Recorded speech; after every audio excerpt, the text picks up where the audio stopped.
Welcome to the Inner Athlete Podcast, where we discuss all things youth athlete development and youth mentoring. It's something that I've sort of started to do in a similar fashion is we've the kids have been like using their own phones to film themselves swimming, and sort of been doing that the last 2 or 3 weeks. And then hopefully the intention is that, in a month or 2 months, they'll have like a good collection of data for themselves to visually see, this is my progress. I can see what my stroke looked like that many weeks ago. They can watch it, in their own time, and they obviously ask me, analyze it for them, and help them out however I can there. And then just that sort of visual diary. But I think everyone should have any kind of diary or physical thing like that helps you remember, because it's very, very hard to remember how you were swimming last year and how you were swimming even a month ago sometimes. So no, I think that's a really good idea. Yeah, we can talk about that later on. Yeah. Anyway, in terms of implementation, and maybe we start with your group specifically. Maybe start with two or three of them, and then see how it goes from there and roll it out. Cool. And then I guess, what's the focus moving forward, I guess, for yourself as a coach, and also for the squad that you're working with as well? Currently, so they're in the middle of, there's a few kids who are still, really wanting to get those last minute national times. We've got about 4.5 weeks till the cutoff date, I think, roughly, till the cutoff date of the national times. So we're, at the moment, it's a bit of a process. As I've said, it's really focused hard at the moment on mentality, because as you just asked before, that's the best way that they're going to get that progression. If they can swim relaxed, they'll be so much faster. They'll be so much more efficient. Everything will be improved.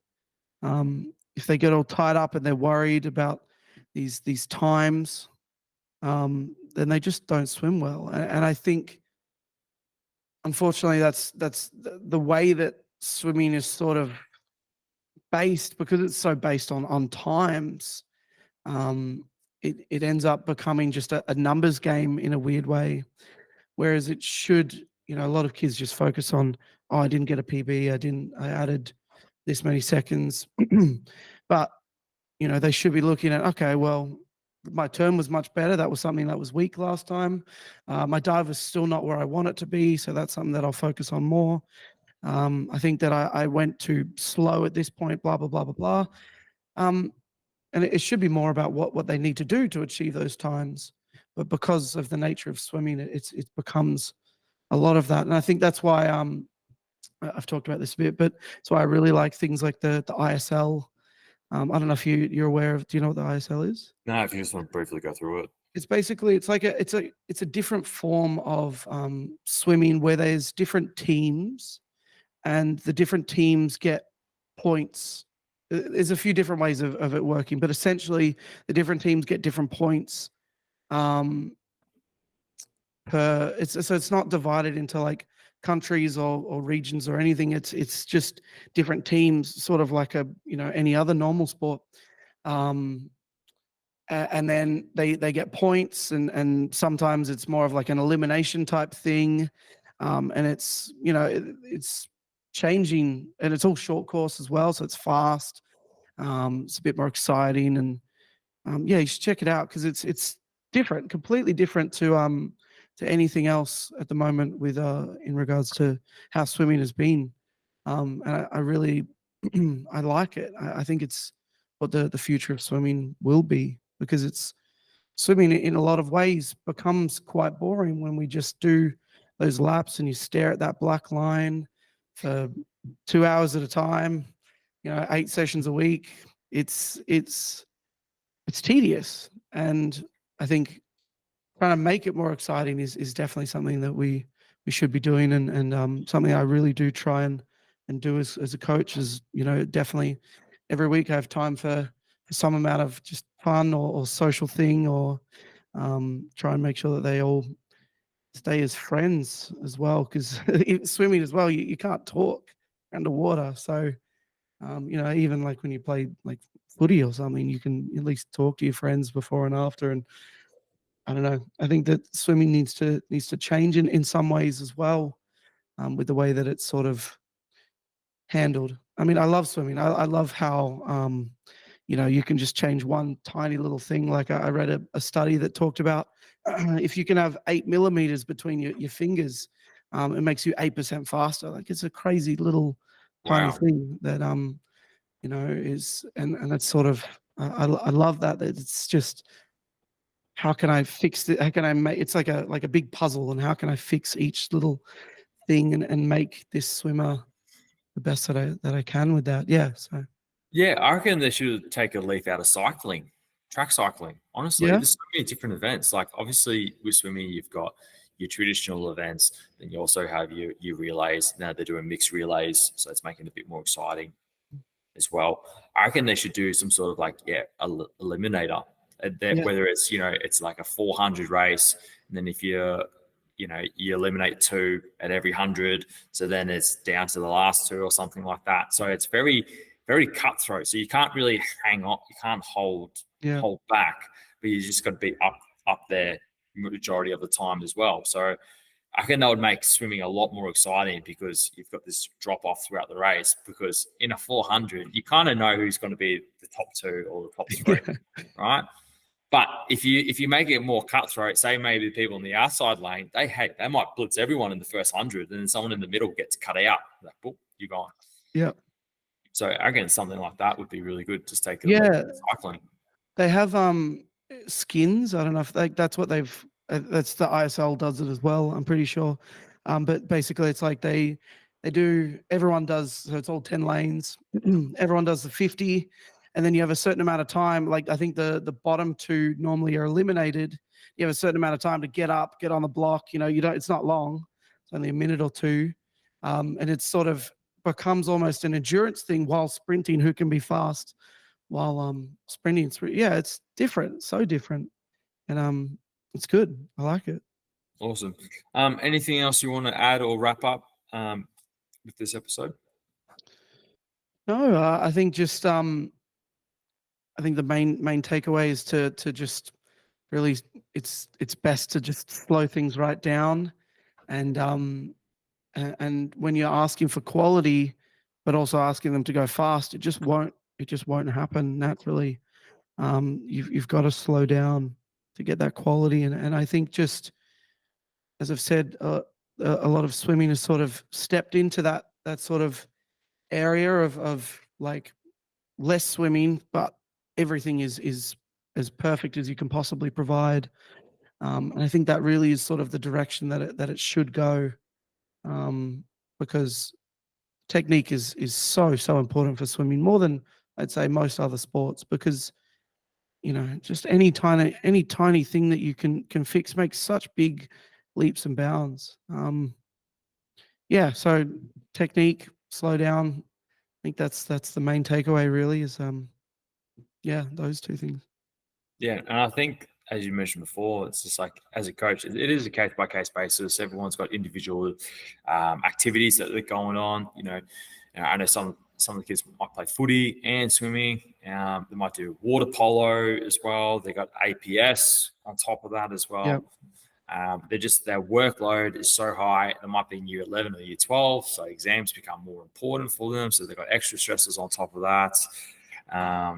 There's so many factors, especially for swimming. Swimming is the most unique sport, I reckon, because of the nature that it is a 2-a-day training. Yeah. Majority of the days of the week. Yeah. So it's at least 3 or 4 days a week where you're doing 2-a-day sessions. Plus you got gym work on top of that as well. So you could be training between 12 to 20 hours a week. A full-time job is 40 hours a week, just to give you context. So you're 60 hours gone. There's 168 hours in the week. Yeah. Then you incorporate minimum 8 hours of sleep. Then you got to have a social life on top of that.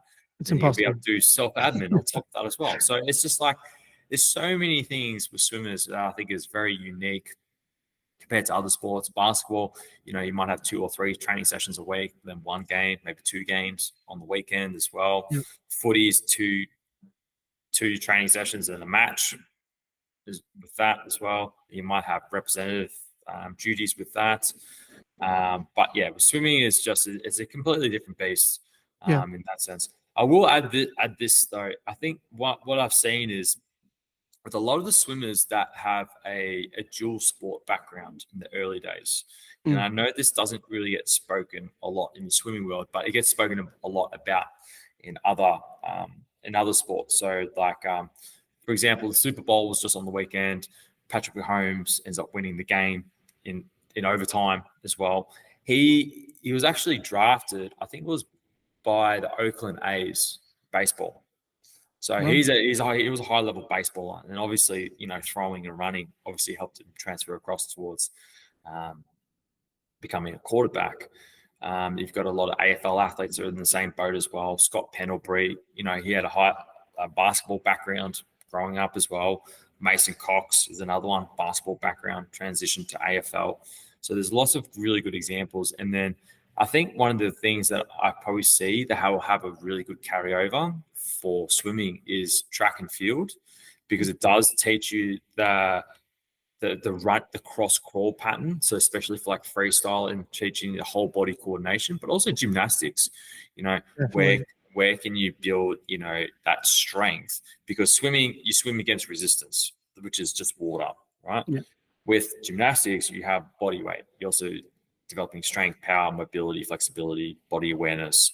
And then the problem is with swimming is if you're only purely doing swimming, it does reduce your awareness of how your limbs move as well. So if you're looking to really improve your lower body strength and power, to some degrees, swimming will help with that, but you need something it's going to help you produce more force. Yeah. Gymnastics is one of those sports as well. So I've definitely seen, especially with the state age kids, I can kind of see who's going to really start to excel, improve their technique a lot more are those who do play other sports, whether it's netball, gymnastics, soccer. And then as they get older, they'll start to transition more into the sport that they want to choose. So if it's swimming, they might only play netball as a social thing. And that's also good from a health-related reason, because with swimming, we're not loading up the ligaments and joints and the bones as much compared to other sports. Yeah. So in terms of, especially for females, from bone mineral density perspective, it's actually really important for them to do some sort of like, whether it's dry land work or whether it's, playing another sport in conjunction to the swimming as well. Yeah, no, I definitely agree.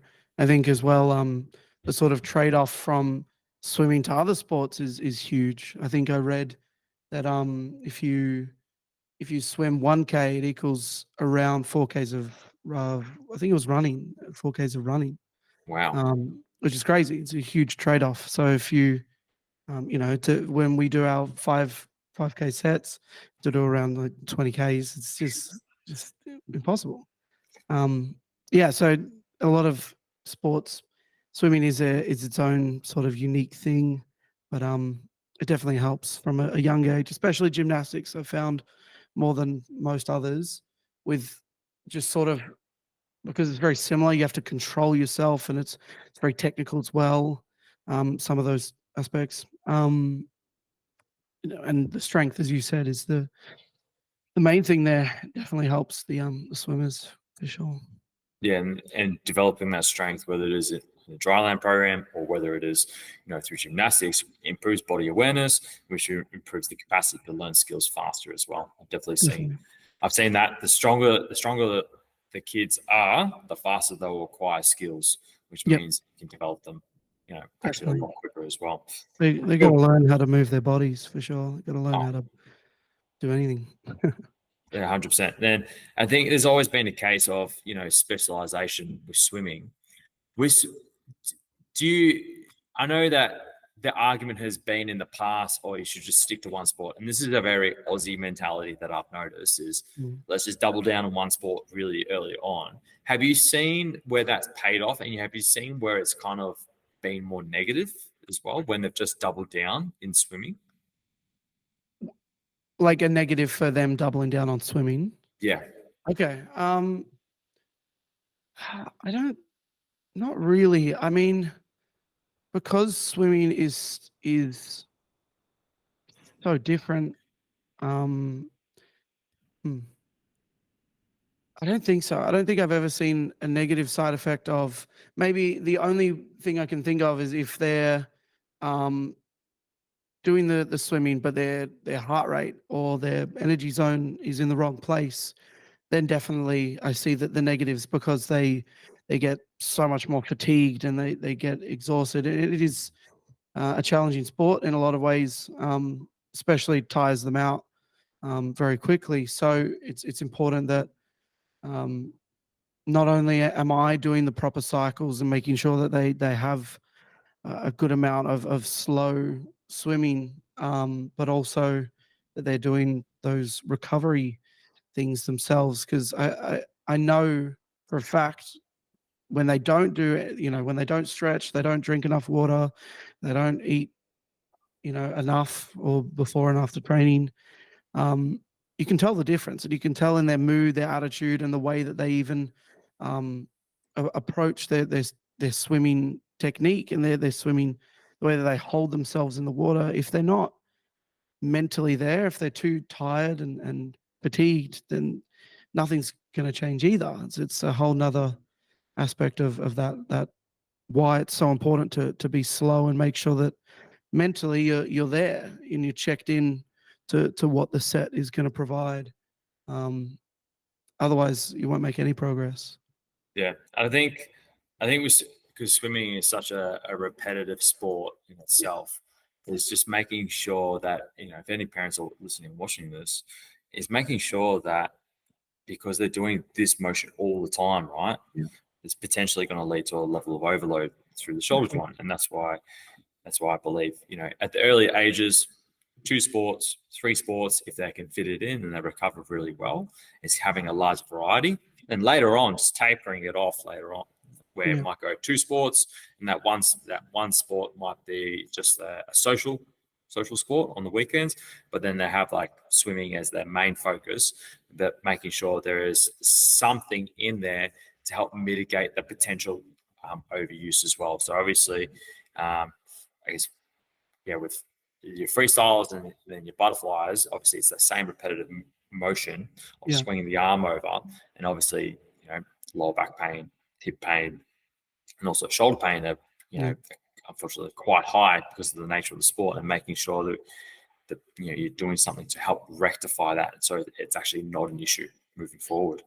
I think that's why I've sort of I didn't actually mention this, but I've stepped into a lot more. My swimmers would have noticed a lot more kick, because they're so much less prone to get injured. A lot of them, it is a lot more technique than anything else. If they get shoulder injuries, it's usually because they're lifting their shoulder in the incorrect way, or they're entering the water in the incorrect way, or most likely that they're unable to, like their actual range is limited because they are tight and haven't stretched. But yeah, I've really, when we do that sort of aerobic training, they can do kick, and kick obviously is super, super important, especially for the sprinters. And they can stay in that lower heart rate zone while not affecting their technique of the actual stroke, because obviously when they get tired, their technique goes out the window. It's also why I don't do a lot of form strokes, so butterfly, backstroke, breaststroke. We do it whenever they do that. It's really short, good quality, especially fly over the most, because I just hate seeing struggle stroke. This the butterfly I'm talking about. Like, it's just, they're not going to progress that way, and they're not. They're going to hate butterfly. Whereas butterfly is not super hard if you do it correctly, and if you're pulling correctly and you're kicking at the right time, and a lot of different things that go into that. But do a lot of kick, and I don't do a whole lot of the form strokes in a big volume, because of so much more prone to injury. Yeah, and then you just keep the quality high with it instead. And then I think you probably just like micro dose it throughout the week as well. So rather than do it at like 1 or 2 sessions per week, you might do it over 5 to 7 sessions per week instead. Yeah, it's sort of like, if we're doing it, it depends what the set brings. If it's like a 200 pace, for example, and they are someone that is an IMer or one of the other form strokes, then that's when they if it's the right speed. If it's 200 pace, that's when they do that kind of stroke. But if it is a bit more technique based, then any of those form strokes are just much more condensed, as you said. I've never had a set where I've only done freestyle. There's still a little bit of everything all the time, but it's it's just a smaller volume of the other three compared to freestyle, which they do a lot more of, because the technique, I feel, doesn't get as affected. Yeah, it's more of a natural movement. Yeah. Cool. Awesome. I think we might leave it there for today. I really appreciate your time jumping on this call. For everyone else listening out there, Liam's an excellent coach. His dad, definitely an excellent coach, someone that I'm learning from as well. Hopefully to get him on the podcast, and shout out to Holly as well for using you as a bit of an example for today's episode. If you like this episode, please like, share, subscribe, leave a comment below. It really does help us. Like, our focus is just trying to provide more knowledge for parents so you be better equipped on knowing what to do moving forward. Until then, see you on the next one. You have just listened to the Inner Athlete podcast. Be sure to subscribe to stay up to date with the release of weekly episodes. Be sure to follow us on Facebook and Instagram to get great tips on all things youth athlete development and youth mentoring.